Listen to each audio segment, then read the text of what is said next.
Buenos días, creo que ahora sí me van a escuchar y vamos a arrancar nuevamente diciéndoles buenas tardes Latinoamérica y el Caribe, comenzando una nueva emisión del InfoClaxo, ya una nueva emisión, la número 7 que estamos llevando adelante, este programa del Consejo Latinoamericano de Ciencias Sociales, que realmente tiene muchas novedades, también intenta ser un espacio de reflexión como para pensar algunas ideas sobre los momentos que vivimos, pero también sobre los momentos pasados. La idea de convocar a cientistas sociales para que nos den algunas referencias, como decíamos, para ayudarnos a pensar. Estamos en la ciudad de Buenos Aires, hoy no tenemos cámara exterior, pero sí le podemos decir muy raro, un tiempo que llovió hace un ratito, bajó la temperatura, ahora hay un sol increíble aquí en la ciudad de Buenos Aires, pero estaremos conectando con diferentes partes del mundo, sobre todo de Latinoamérica y el Caribe, para que también nos den algún pantallazo de dónde se encuentran, qué es lo que sucede también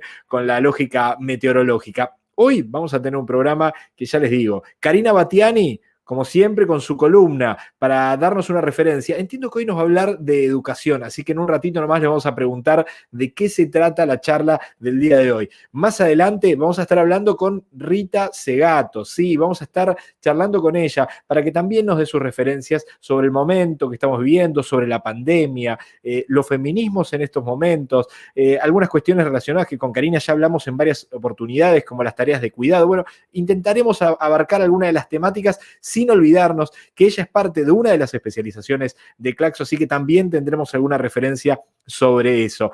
Más adelante estaremos haciendo un sorteo. Es el sorteo en el cual ya participaron miles de personas porque llegamos, ya somos 70.000 en Instagram. Así que vamos a estar haciendo ese sorteo también en un ratito nomás. Cuando ahí sorteemos son 3 becas para elegir seminarios virtuales y es el primero de varios sorteos para celebrar estos 70.000 de Instagram. Así que quédense pegados porque solamente en un ratito va a estar eso. Nicolás Arata también, director de Claxo del área de formación, responsable de los libros, también estará hablando con nosotros. En general nos lleva también por los terrenos de la educación. Así que realmente muchas novedades y muchas cosas interesantes para el programa de hoy. Solo un mensajito. Buenas tardes desde Catamarca, dice Maru Espeche. Bueno, vamos con uno más. Buenas tardes a todos y a todos. Gracias por la invitación, Daniel Alejandro Azarini. Bueno, gracias por estar del otro lado, gracias por conectarse y seguirse sumando. 17.000, más de 17.000 personas vieron el capítulo anterior. Y si les parece, ya le damos la bienvenida, como todos los miércoles a esta hora, a la secretaria ejecutiva de Claxo, Karina Batiani. Le agradecemos por estar del otro lado y muy buenas tardes, Karina. ¿Cómo estás? Hola Gustavo, bueno, hoy con algunos problemas de conexión, esperemos que funcione. Se te escucha perfecto y Aquí, se te ve muy bien, ¿eh? Digo, no sé si bueno, es la luz o qué, fantástico. pero perfecto, no hay problema. Bien, aquí en Montevideo, igual que allí en Buenos Aires, hace un rato llovía, ahora hay sol, en fin, estamos con un tiempo inestable.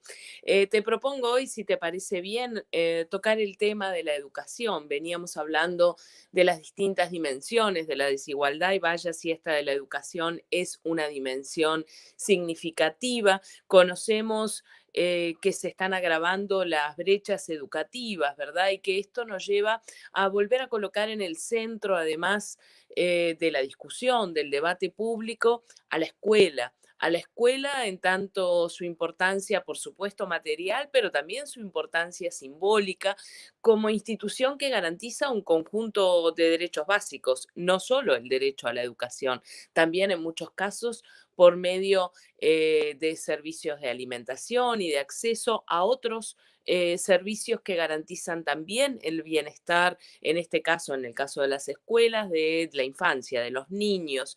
Y la preocupación que tenemos porque, digamos, una de las medidas más recurrentes en los 190 países ha sido cerrar las escuelas en el marco de esta pandemia. Algunas han vuelto a abrir, otros países todavía las tienen cerradas, pero fue una de las medidas para mitigar el impacto del coronavirus. Algo así como en mayo, si no recuerdo mal, la UNESCO estimaba que había unos 160 millones de estudiantes de América Latina y el Caribe que habían dejado de tener clases. Y esto nos preocupa por el agravamiento de esas brechas educativas, por la interrupción de las trayectorias educativas, pero como decía también por el recorte de otros servicios, principalmente de alimentación y de nutrición hacia toda esta población. Eh, Creo que la CEPAL estima en 90 millones, más o menos, los niños y niñas que reciben algún tipo de alimentación en las escuelas de América Latina y el Caribe. Además, vemos que las medidas, digamos, que se han tomado, además del cierre de las escuelas, nos muestran una preocupación que es la que quiero poner en discusión, ¿verdad?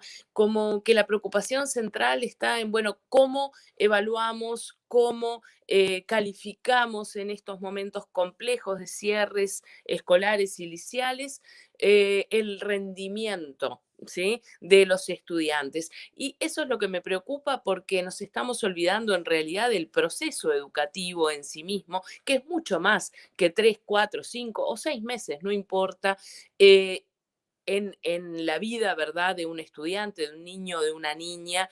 Y la preocupación central está ahí, cómo mantener la evaluación, las tareas, que se cumplan, ¿verdad?, que los programas, las tareas, y no tanto en pensar la continuidad de este proceso educativo y cómo tratar de ayudar en estos tiempos complejos para que ese proceso pueda continuar. Además, debemos decir, retornando al tema de las desigualdades, que las soluciones que se han propuesto en muchos de nuestros países dejan en evidencia otras brechas, como por ejemplo la brecha tecnológica. La teleeducación o la educación a distancia que se está implementando en todos nuestros países puede dar resultados, hay que discutirlo, pero puede dar resultados para algunos sectores, pero claramente hay sectores donde o bien no llega la conexión a Internet, ¿verdad? La posibilidad de acceder a la teleeducación, o bien no hay dispositivos para hacerlo, o bien no hay condiciones materiales, físicas en los hogares, en los lugares donde están estas personas para poderse dedicar a la teleeducación. Y esto está agravando las dificultades y está agravando las distancias y las desigualdades entre aquellos que pueden darle cierta continuidad al proceso educativo con la teleeducación y aquellos que claramente hace 5 o 6 meses, en algunos casos, que no han, bueno, que no han tenido contacto educativo alguno. Y esto, Karina, sí, perdón. No, pensaba solamente en una cosa, digo, qué dificultad de la lectura, ¿no? Que tuvieron algunos y algunas analistas al principio cuando lo primero que vieron en la pandemia fue una lógica democratizante, ¿no? Casi como si a todo el mundo le impactase de la misma manera. Pensaba qué lectura tan corrida de la realidad que por ahí había en algunos analistas en marzo y qué diferente se ve. Digo, planteando en esto, solo en el planteo de lo educativo ya se ve que de democrático tiene muy poco la lógica de la pandemia, ¿no? Absolutamente. Como decía, hay muchos niños, niñas, adolescentes también, que han perdido el contacto con todo proceso educativo y eso preocupa porque preocupa ahora en estos meses, pero preocupa a futuro porque implica deserciones, desvinculaciones escolares o liceales en sus ciclos educativos. Y allí también debo mencionar que también preocupa ver si no hay un impacto diferencial de género en algunos países donde sean más las niñas o las adolescentes que se desvinculan del sector educativo que los varones. Ujú. Además, tenemos que mirarlo también desde cómo esto se trasladó a los hogares. Bueno, tú tienes niños chicos, lo debes Sí. saber muy bien, ¿verdad? En la demanda sobre los adultos responsables para que den cumplimiento y seguimiento a las tareas escolares. Por eso decía el énfasis que tanto se colocó en esto de la evaluación y no en la idea de la educación como proceso. Claramente, algunos adultos o adultas, porque muchas han sido mujeres las que han asumido esta tarea, pueden hacerlo y nuevamente encontramos aquí las brechas de desigualdad, ¿verdad? Aquellas adultos o adultas que no están en condiciones de realizarlos por distintos motivos, porque tienen que priorizar generar ingresos, salir por lo tanto de los hogares y no Sí. estar allí para apoyar estos procesos, o por nuevamente carencias de distinto tipo para poder realizar esto. Entonces, esta dimensión de la educación, que ya era una preocupación en América Latina antes de la pandemia, se Ujú. está agravando y creemos que debemos tenerla en cuenta y falta una dimensión que no la voy a colocar hoy porque ya abusaría del tiempo, pero que es también pensar esta problemática desde el lado de trabajadores y trabajadoras de la educación. Todo, digamos, lo que ha cambiado su realidad laboral y también las garantías de sus derechos en el ejercicio de la función educativa. Prometo no abordar ese tema hoy, pero no quería dejar de mencionarlo. Karina Batiani, te agradecemos muchísimo por este contacto, por ayudarnos a pensar unos minutos y plantear algunos temas. Hoy va a ser un programa que va a estar bastante cruzado por las temáticas educativas. Nicolás Arata también va a hablar de algunas de estas cuestiones y seguramente avanzaremos sobre la lógica de la soberanía educacional o educativa, que tiene ahí también sus matices y que entiendo que está perfectamente relacionado con muchas de las cosas que vos planteabas en este panorama complejo que se planteó con la pandemia, pero que evidentemente ya tenía un anticipo muy grande de lo que sucedía en muchos lugares. Karina, te agradecemos nuevamente por este contacto y obviamente todas las columnas anteriores las pueden revisitar, volver a escuchar, volver a ver e inclusive con los textuales, o sea, el material transcripto en realidad de la columna en claxo.org. Gracias por este contacto. Gracias a ti, Gustavo. Hasta el miércoles. Karina Batiani, entonces, que estaba ahí hablando con nosotros, nos daba algún pantallazo sobre lo que sucede con los fenómenos educativos. Lo decíamos, en un ratito vamos a estar hablando también con Nicolás Arata, director de formación, digo, y aparte especialista en educación y que nos va a dar algunos datos más con respecto a lo que planteaba Karina, pero también yendo en algunas dinámicas más allá sobre otras cuestiones. Esto de la soberanía educativa posiblemente sea uno de los temas que vamos a hablar con Nicolás Arata. También en unos minutos Rita Segato va a estar hablando con nosotros. Será un placer poder conversar con ella en vivo y que nos dé sus planteos, que nos presente sus ideas, que nos ayude a reflexionar sobre el momento que vivimos. Ustedes saben que Claxo está plagado de conversatorios, diálogos, encuentros virtuales que realmente han avanzado mucho en estos tiempos de pandemia, con mucha contundencia, sobre todo en estos momentos. Uno de ellos, el conversatorio Estado Abierto y Gestión del COVID-19, fue el pasado viernes 14 de agosto, se realizó el 11º conversatorio Estado Abierto y Gestión del COVID-19, Ciencia Abierta y Datos Abiertos, retos y oportunidades en tiempos de COVID-19. Ahí participó un integrante de la Secretaría Ejecutiva de Claxo, Dominique Babini. Si les parece, escuchamos un minuto de esa presentación que vale la pena como para abrir el juego y seguramente motivar a alguno o alguna que está del otro lado mirando para que puedan disfrutar el conversatorio completo que está en las redes sociales. Escuchamos un minuto de Dominique Babini. Para quienes no están familiarizados con el concepto de ciencia abierta, en ciencia abierta, quienes participan trabajan en plataformas que les permiten, les facilitan el trabajo colaborativo. Pueden compartir datos de investigación, notas de laboratorio, publicaciones, pueden solicitar opiniones, evaluaciones abiertas, para luego formalizar y publicar artículos científicos, también en abierto. Entendemos por abierto que esté libremente disponible en Internet.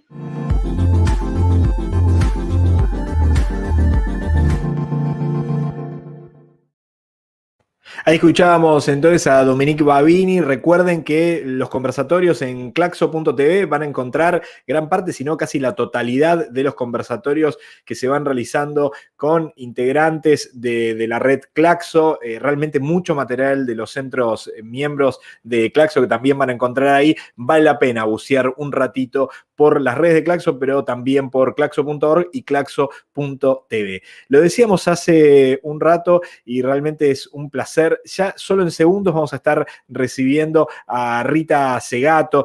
Rita Segato, tenemos que decir que es parte de la red de Claxo y específicamente es una de las responsables de la especialización Estudios Afro-Latinoamericanos y Caribeños, una especialización que va a comenzar ahora, en septiembre de este año, de septiembre de 2020 a junio de 2021. Ahí van a encontrar la Coordinación General de Mara Viveros, Vigoya, también de Nilma Gómez, bueno, y Rita Segato, con quien estamos en contacto y realmente es un placer poder hablar unos minutos con ella. Buenas tardes, Rita, muchas gracias por contactarte con Hola. nosotros y gracias por estar. ¿Cómo estás? Hola, ¿cómo estás? ¿Cómo estás? Bueno, un placer Aquí estar estoy charlando para contigo. conversar. ¿En dónde te encontrás, Rita, en estos momentos? ¿Estás en la ciudad de Buenos Aires? Yo estoy, como ven por el lugar viejito, estoy en San Telmo. Ok, genial. Cortinas de crochet de mi mamá. Estoy en San Telmo, estoy desde hace mucho tiempo. Es la primera vez que veo pasar las estaciones en la ciudad donde nací. Y hoy me di cuenta que ya voy por la tercera estación. Vi pasar el verano, el otoño y estoy viendo pasar el invierno por primera vez desde los 23 años. Y es una experiencia que aprecio mucho, muy especial. Sí. Rita, No es todo malo en la claro. pandemia. Eso te iba a preguntar, Rita. Primero, digo, ¿cómo es estar lejos de tu Tilcara de Brasil y de algunos lugares de referencia? Me parecía interesante esto del goce de las situaciones de que no vivías hace tiempo en tu Buenos Aires natal, pero digo, ¿cómo es vivir en tu ciudad? ¿Cómo es vivir en la lejanía de esas dos ciudades muy referentes para vos, o eso, un pueblo y una ciudad, digo?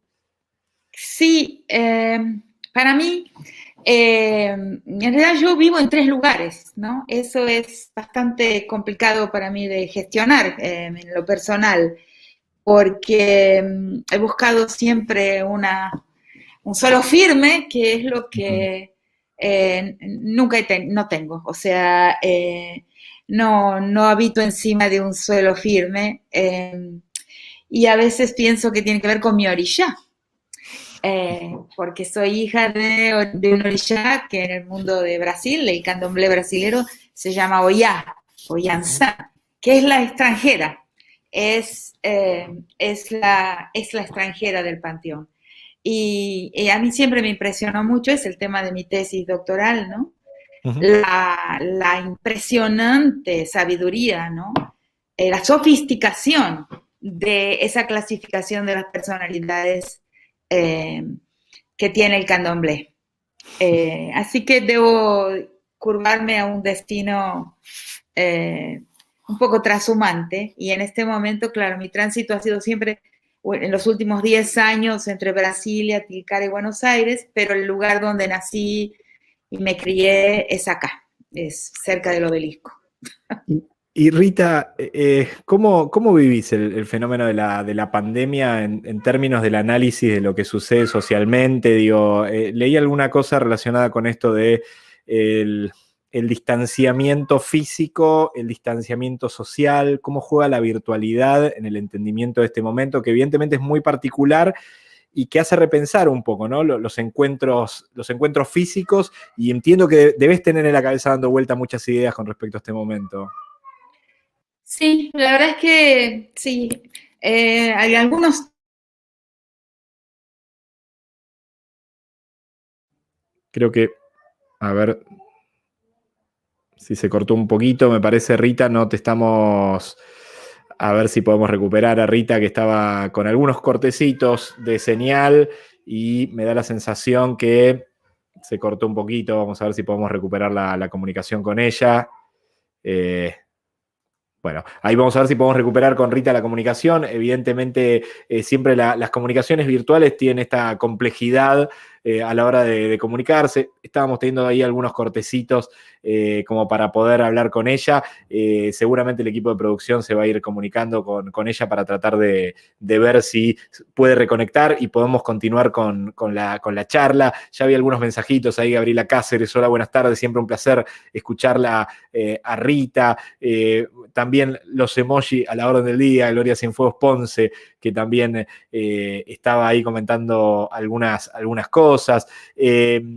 A ver, muchos más mensajes, estoy ahí tratando de seleccionar, van pasando rápido. Buenas tardes, dice ahí. Más mensajitos que están dando vuelta. Algunos que nos contaban lo climático. Mirá, Flor Ángela Castellano. Dice, aquí llueve y hace sol a diario. Nos iba diciendo de lo que va sucediendo. Sandra Verónica dice, hola, buenas tardes. Y saluda también en esta conexión. Cristina, hola, desde Buenos Aires. Hola, ¿qué tal? Buenísimo que estés conectada ahí. Buenas tardes. Bueno, nuevamente de Flor Ángela Castellanos. Seguramente en unos minutos vamos a conectarnos con Rita. Había quedado pendiente una cosa, lo habíamos dicho, hay un concurso, en realidad tiene que ver con un festejo. Dijimos, somos 70.000 en Instagram, tenemos que hacer algo para celebrar esto y para poder agradecerle a la gente que se suma y se suma a las redes de Claxo. Hablamos con la gente de la Secretaría Ejecutiva, hablamos específicamente con el señor Nicolás Zarata y llegamos al acuerdo de hacer el sorteo de 3 becas para 3 seminarios para que la gente pueda elegir después de ganar alguno de estos seminarios. Si les parece, por lo menos mientras esperamos a Rita Segato, que ya se va a volver a conectar seguramente, podemos hacer el primero de los sorteos de estas becas. Me encantaría por lo menos saber quién es él o la primera ganadora de esta beca. Así que, si te parece, a ver si la gente de técnica, Guido, ¿me das una mano? Mandamos el primer sorteo y vemos a ver quién sale entre todos los que participaron. Ahí va, a ver. Ahí estamos. 5, 4, 3, 2, 1. Y el ganador o ganadora es Joainco Milgraus. Ah, nombrecito, te has buscado. Bueno, has ganado una beca para hacer un seminario virtual en Claxo. Felicitaciones, Joaquinjo Milgraus. Espero estar diciéndolo bien. Digo, no lo sé, igualmente no se preocupen. Vamos a avisar e informar a través de Instagram. Obviamente, en Instagram va a figurar cada uno de los y las ganadoras. Vamos con el segundo de los sorteos. A ver quién es la ganadora o el ganador. A ver, Guido, vamos ahí. A ver quién es. De vuelta. 8.725 comentarios. 3, 2, 1. Y el ganador o ganadora es Ailín Cardoso. Felicitaciones, Ailín. Un placer que te hayas ganado. Bueno, vamos a publicarlo nuevamente en las redes sociales. Ailín Cardoso va a poder acceder a una beca completa para hacer un seminario virtual en Claxo. Todos los seminarios de Claxo en claxo.org los van a poder encontrar ahí. Realmente la oferta es increíble. Y año a año, yo sinceramente no sé cómo hacen, pero para aumentar la oferta de una manera muy impresionante.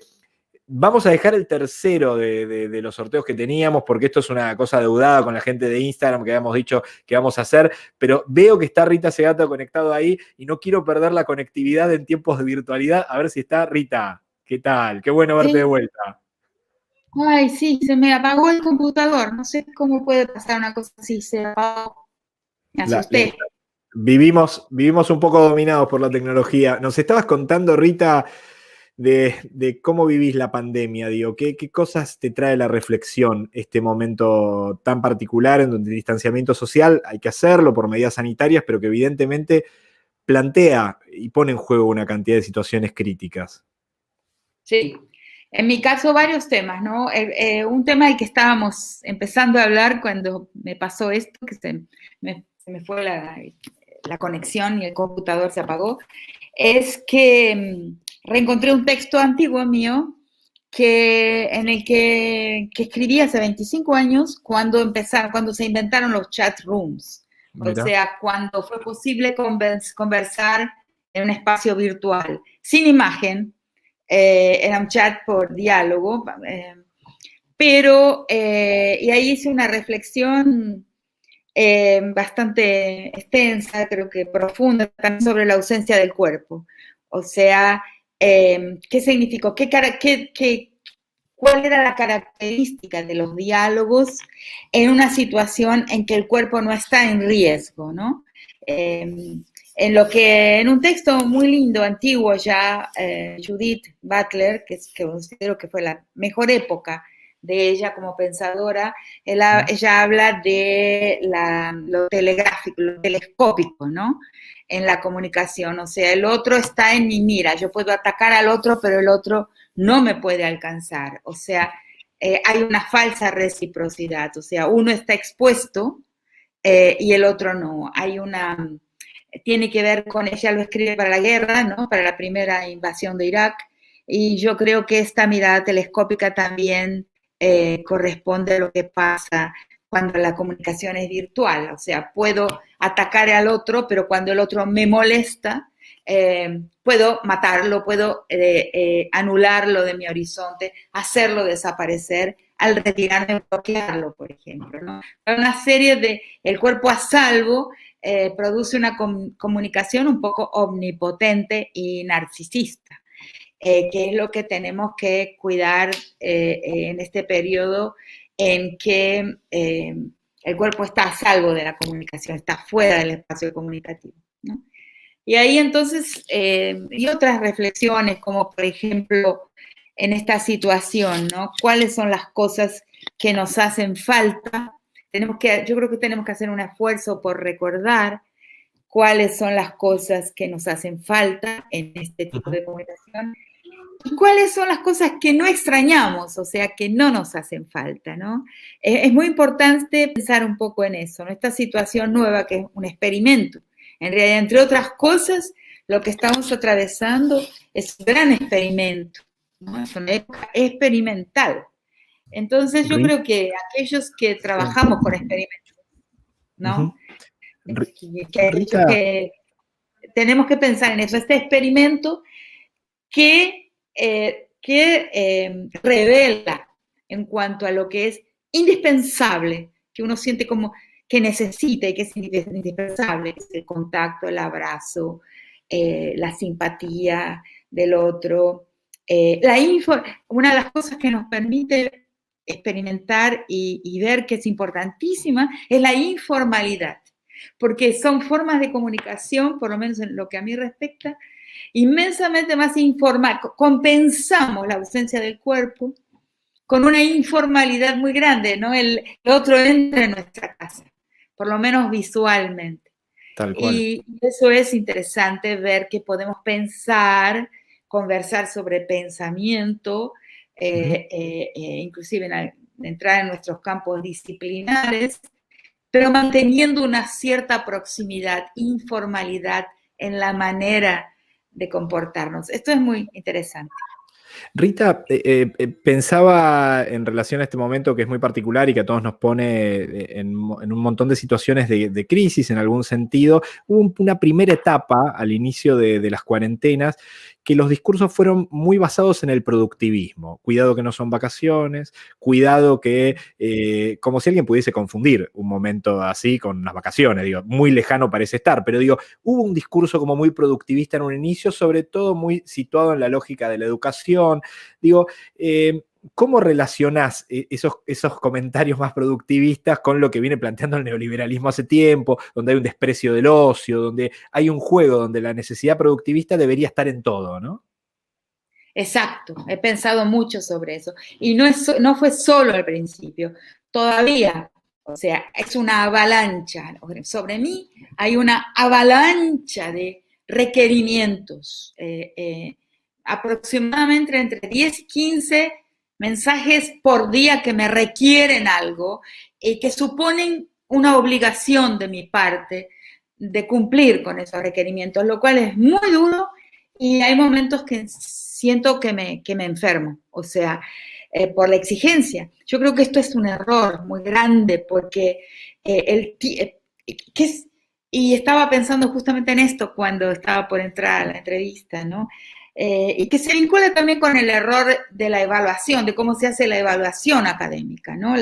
Que he escrito algunas cosas sobre eso y creo que hay un error inmenso en la manera en que a partir de un determinado momento, que es a partir aproximadamente de 1998, cuando participo de la primera vez en que las nuevas formas de evaluación cuantitativistas y productivistas de las posgraduaciones, de los posgrados, el primer experimento fue en Brasil y ahí tuve una señal roja, así diciendo, por acá no va.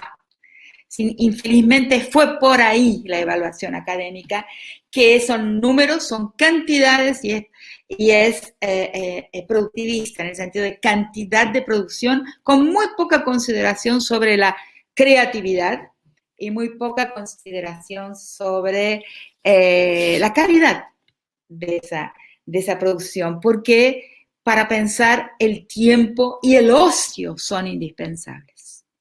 No es un ocio vacío, pero toda persona que piensa y que trabaja en este campo de las humanidades, pero de las ciencias también, sabe que a veces busca una respuesta, busca una ecuación, busca un modelo interpretativo, busca una estructura que se encuentra por detrás de la realidad aparente, y eso pasa en las ciencias y pasa en las humanidades también, y la busca y no la encuentra hasta el día en que eso se nos muestra, que es lo que se llama heurística. La heurística, y hay libros maravillosos sobre heurísticas que muestran que son en momentos de reposo o inclusive de distracción, aquellos en que las respuestas que buscábamos se nos muestran, las palabras con que tenemos que decirlo, o sea, la palabra con que debemos formular lo que acabamos de identificar en el campo del pensamiento, ciencias humanas o duras. Las ecuaciones y las palabras son también, para quien trabaja en las humanidades, ecuaciones también, los conceptos son nombres. Esos nombres se nos muestran, no en el momento en que los buscamos a veces, sino en el sueño, al despertar. O sea, entonces hay un tiempo, es otra forma de estar en el tiempo, que no se nos respeta y que en este periodo de pandemia tampoco se nos respeta. Porque además el periodo de pandemia se está mostrando para muchas personas con quienes he conversado fructífero de muchas formas. La memoria está despiertísima. Así, figuras de nuestra infancia, de nuestro pasado, momentos, palabras que escuchamos. O sea, es un momento muy extraño en términos de cómo nuestra memoria tiene el portal abierto hacia momentos muy importantes de nuestra vida que en el tiempo productivo se cierran porque pasan a ocupar una gran parte de nuestra conciencia y de nuestra percepción. Y debemos obedecer a eso. La vida nos está mostrando algo, es una oportunidad para lo que podemos aprovecharla y luego, claro, sin negar, ¿no?, la cuestión de que las personas que tienen un problema de sobrevivencia material real, ese tema también es importante. Rita, yo no sé si lo querés contar, pero me pareció interesante. Vos hablabas de la historia, de las reflexiones que uno lo lleva a pensar en este momento, y entiendo que en tu familia hay una conexión con una peste allá lejos y hace tiempo, pero que fue en cierta medida muy demarcante de tu historia familiar. ¿Y cómo conectás ese tiempo en la historia, si querés contar, aunque sea brevemente, ese momento de tu historia familiar con este momento de tu historia personal? Y toda mi vida es consecuencia de una peste, ¿no? Que fue porque mi mamá, la tejedora de estas cortinas, era pampeana, ¿no? De un pequeño pueblo que infelizmente se llama hoy Uriburu. Mi militancia en ese pueblo va a ser cambiarle el nombre. Está muy bien. Porque no es Uriburu el que fue presidente, pero sí su hermano, que fue uno de los genocidas de la conquista del desierto. Por ahí muy cerquita de ese pueblo pasa una trilla, Ranquel. Es un pueblo que originariamente era Ranquel, viene la conquista del desierto y vienen los colonos italianos. Mi familia materna, Frigerio, llega primero a 9 de julio y después a Uriburu, donde nació mi mamá, de un padre que pertenecía a esa familia, donde todavía ellos viven por ahí, tienen sus casas, y mi lado materno, que su padre, mi abuelo Salvatore Cardone, era anarquista porque era panadero. O sea, ahí se juntan, yo digo, por ahí, por ese pequeño pueblo, pasó la historia, pasó la grieta y pasó la trilla Ranquel, el camino Ranquel que se dirige al río Colorado y hacia el sur. Soy muy amiga lo quiero mucho, es una gran persona, Pascual, el actual intendente de Uriburu. Entonces ahí, en esa región, mi abuela, Cardone de Frigerio, Virginia, se contagia en Chivilcoy, que es relativamente cerca, en provincia de Buenos Aires, pero fronteriza con La Pampa, se contagia de tifus y muere en 1920. Yo no la conocía de todos los relatos de mi mamá, que nunca dejó de nombrarla hasta el último día de su vida nombró a su madre, a su mamá Virginia,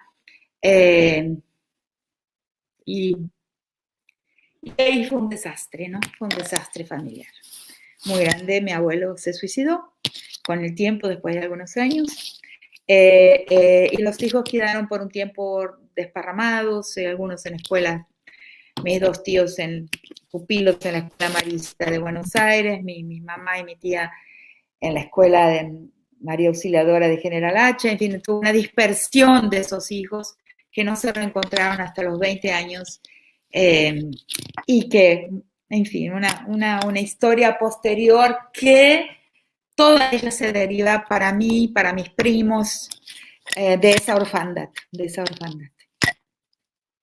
Qué tremendo, Rita, qué historia y cómo a veces se conectan las historias de vida casi como para pasar por situaciones con características diferentes, pero bueno, que por lo menos reiteran en la cabeza parte de la historia familiar. Pensaba, Rita, mientras te escuchaba, haciendo una gran analista, una gran pensadora con respecto a los feminismos, y vos recién cuando contabas también tu historia familiar, digo, planteás muchas cuestiones cuando vas hablando y cuando vas...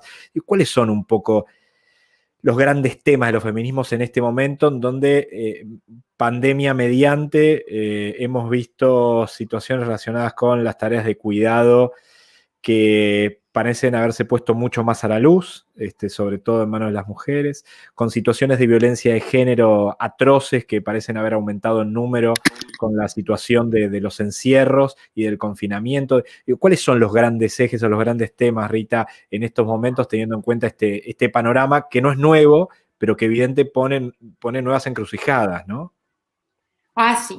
Nosotras, dentro del movimiento feminista, estoy convencida de que tenemos varios temas pendientes para discutirlos con seriedad y en profundidad, que están un poco todavía fluctuando en el aire, y expuestos inclusive a algunos errores que debemos tratar y discutir entre nosotras.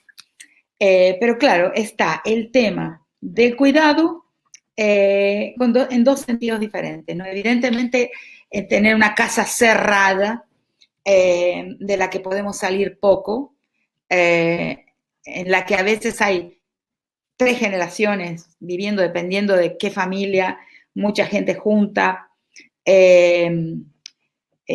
da una especie de reacción de Pavlov, ¿no? O sea, en el sentido de que se vuelve insoportable, ¿no? La proximidad con los otros, y el compartir espacios que se sienten como cada vez más pequeños, ¿no? Con una cantidad de gente durante todo el tiempo. Y ahí vienen las dos actitudes, ¿no? La actitud de nosotras las mujeres, y estoy hablando no de las excepciones, sino de la tendencia general, donde este espacio ancestralmente, de forma atávica y por mucho tiempo, ha sido un espacio cuyas reglas controlamos, ¿no?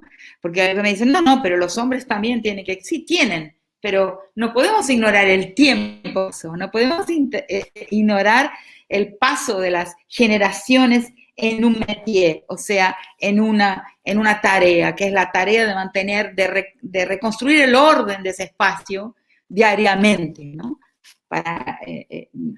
Que es algo que nosotras casi que automáticamente hacemos, porque sabemos que si se acumula el desorden, cada vez será más difícil tratar de ese desorden, ¿no? Hasta yo, lo cuento en una entrevista de Canal Encuentro, que el día que me casé no sabía si un huevo se hacía con agua o con aceite, si un huevo frito se hacía con aceite o con agua, porque nunca había hecho un huevo frito porque mi mamá me lo impidió. Hasta yo tengo nociones de reconstruir diariamente, restaurar diariamente el espacio doméstico, las cosas en su lugar, para que no se acumulen, para después no dar más trabajo. Es casi que atávico lo que uno sabe y lo que uno domina sobre ese espacio interior, como dicen en algunos lugares de Ecuador, casa adentro. El casa adentro es nuestro espacio político, y es por eso que vengo luchando bastante últimamente con mi vocabulario para decir que este espacio de cuidado es un espacio político, pero de otra política, de otro tipo de gestión, pero que es también gestión de la vida. Tenemos que repolitizar el saber hacer y el control que tenemos del espacio y de la vida de las personas que conviven con nosotros casa adentro, porque es otra politicidad cuya experiencia de protección de la vida, su experiencia de pragmatismo inclusive, puede ser llevado a su experiencia de informalidad y de improvisación permanente, puede ser llevado de forma interesante y benéfica hacia el mundo casa afuera, o sea, lo que llaman las poblaciones negras de Ecuador, me encanta esa expresión, casa adentro y casa afuera. El espacio casa afuera, atávicamente a lo largo de muchas generaciones, muchas, centenas de generaciones,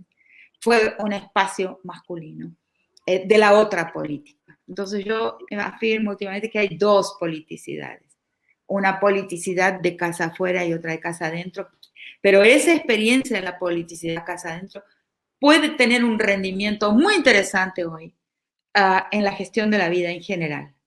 Podemos enseñar muchas cosas de esta. En fin, pero ese es uno de los temas. Entonces, el cuidado político en casa, ese encierro a los hombres los frustra, evidentemente. Hay una frustración al no poder abrir, como siempre se pudo, una puerta y hacerse a la calle, mandarse mudar, como decimos en Argentina. Me mando mudar.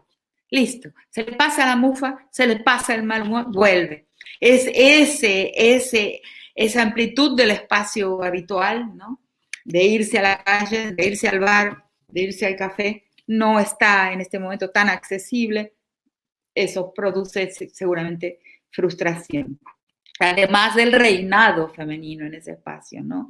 El control de ese espacio y además la convivencia obligatoria, 24 horas diarias, que nos permite ver aspectos de la vida de los que conviven con nosotras y nosotros, aspectos a veces no tan agradables, o sea, no son los aspectos elegidos de ese conviviente, ¿no?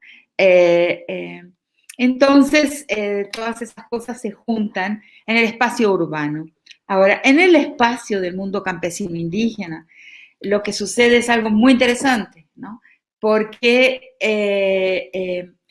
se muestra el lugar, y no solo en el espacio campesino indígena, sino también en las villas, en las organizaciones villeras, las organizaciones comunitarias, que son las que cuidan de la gente que tiene problemas en la reproducción material de la vida.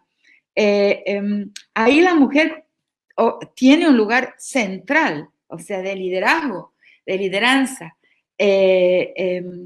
Tiene y se nota que es la sujeta de la comunidad, la sujeta del cuidado en un sentido ya mucho más amplio, de una gestión mucho más amplia de la vida, de la protección comunitaria, de la protección de un mundo que se reestructura comunalmente para sobrevivir.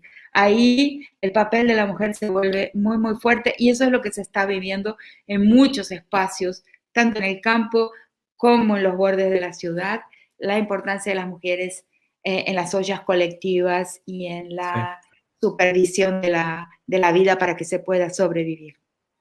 Rita, me gustaría, antes de terminar la charla contigo, agradecerte enormemente, porque realmente es un placer enorme poder escucharte. Hay cientos de comentarios ahí que voy viendo del otro lado, agradeciéndote, diciéndote que es muy lindo escucharte, que es un placer, pero me gustaba sumar a alguien que conoces mucho. Se trata bueno, de alguien de la Secretaría Ejecutiva que tiene mucha relación, porque evidentemente es el responsable de la formación de Claxo, y con él por ahí podemos hablar, aunque sea unos minutitos, con respecto a esta especialización. Nicolás Arata, bienvenido. Quiero que se saluden, aunque sea virtualmente. Hola, Nico. No te ¿Cómo te escuchamos, va? Nico. Creo que tenés el volumen del micrófono apagado. A ver si ahí te podemos escuchar. A ver ahí. Hola, hola. ¿Ahora sí? Ahora Hola. sí, ahora sí. Buenas tardes. ¿Cómo estás, Gustavo? ¿Cómo estás, Rita? Bien. ¿Cómo están? Bueno, me alegro. Bueno, Estuvimos ahí intercambiando con Rita ayer un placer. en torno a un libro, a un proyecto de libro que está en conversación, así que bueno, trabajando. Nico y Rita, me gustaría hablar un poco, aparte de este adelanto de un posible libro a futuro que ya esperamos con ansias para ver de qué se trata, hablar un poquito de la especialización, estudios afro-latinoamericanos y caribeños. Digo, Nicolás, ¿qué importancia tiene de que esté Rita ahí? Digo, y después Rita, que nos pueda dar también su panorama de qué es con qué se puede encontrar la gente si va a esa especialización. Bueno, a ver, Rita junto con Rita especialmente, pero Mara, Nilma, las coordinadoras de ese espacio han motorizado un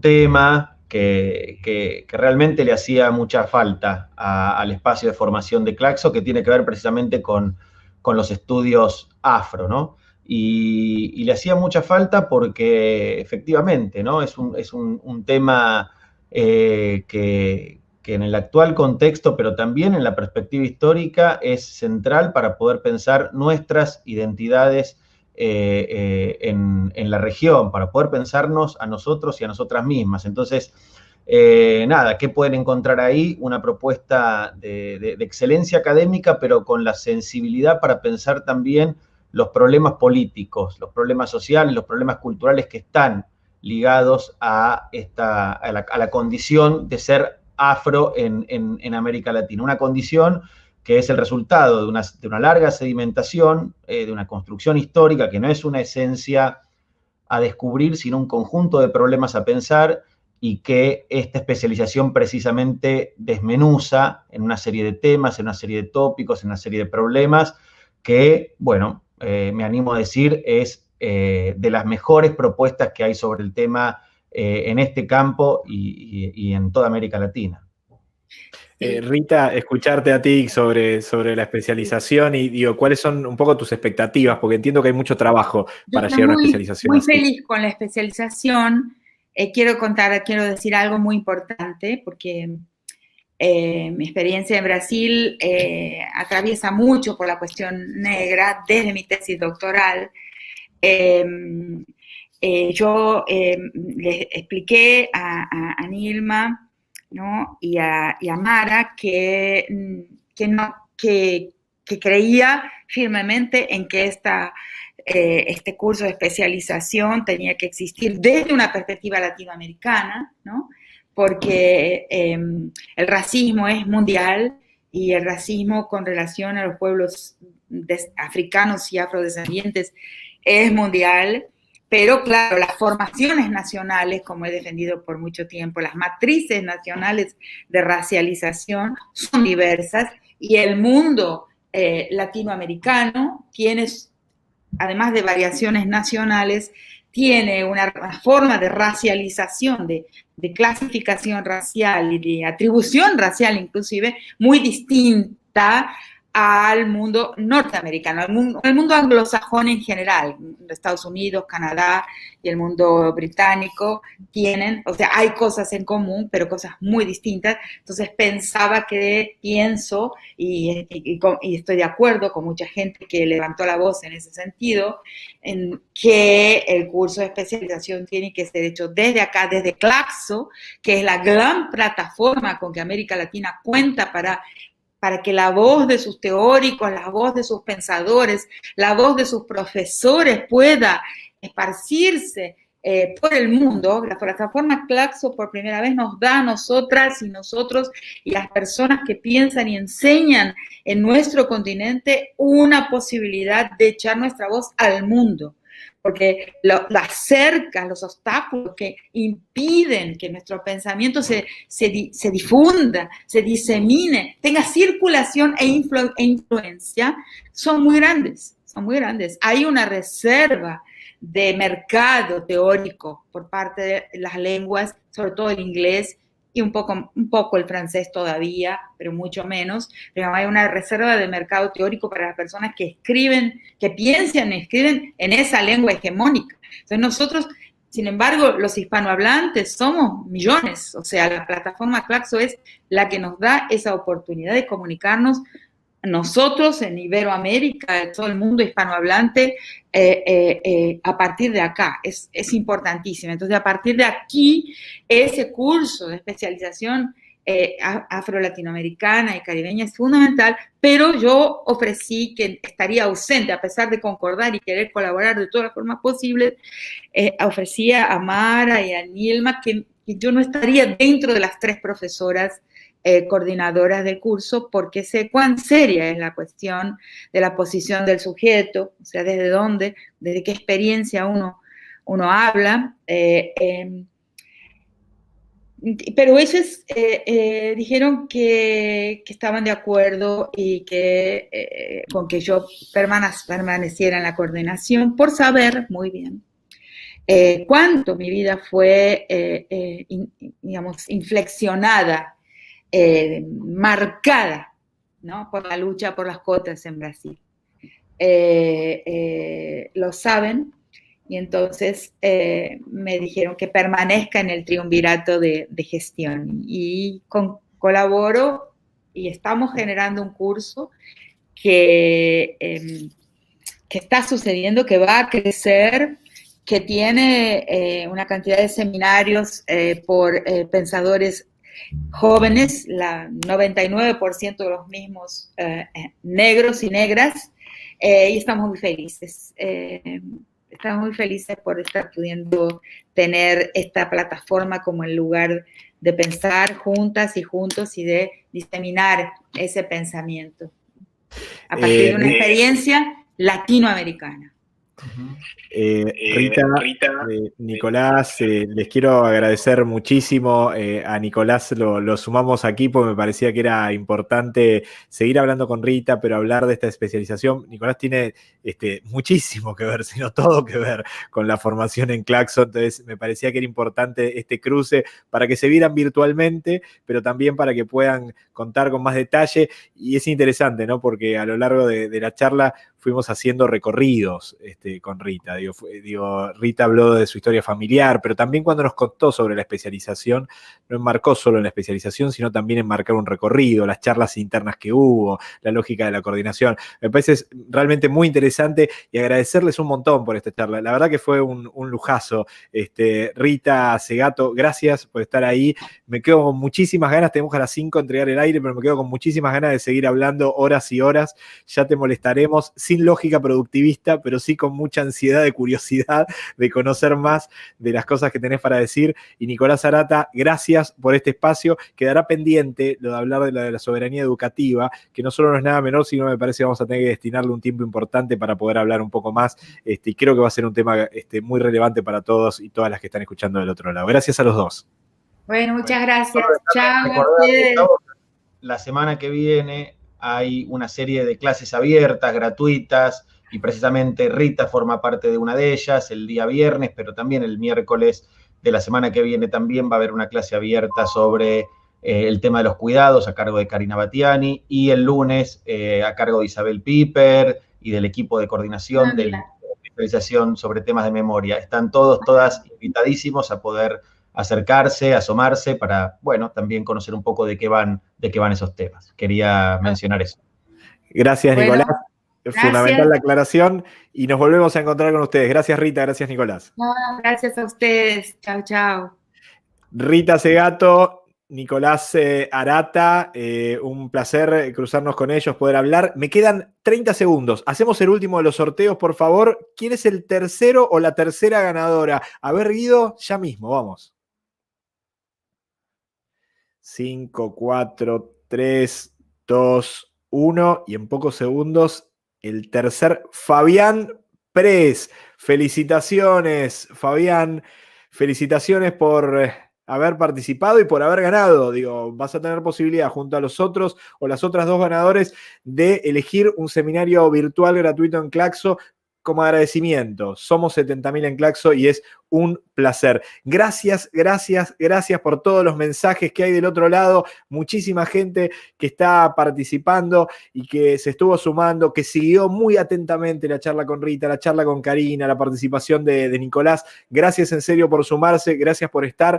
El próximo miércoles a las 4 de la tarde, hora de Buenos Aires, Montevideo y Brasil, estaremos de vuelta con un nuevo Claxo, InfoClaxo TV en vivo. Gracias nuevamente y cualquier cosa, claxo.org, el gran equipo de comunicación que estuvo atrás de toda esta realización y una lástima, una cantidad de cosas que quedaron afuera, pero ya va a haber tiempo el próximo miércoles para incorporarlas y seguir hablando, seguir pensando nuestra América. Chau, hasta el próximo miércoles. Gracias.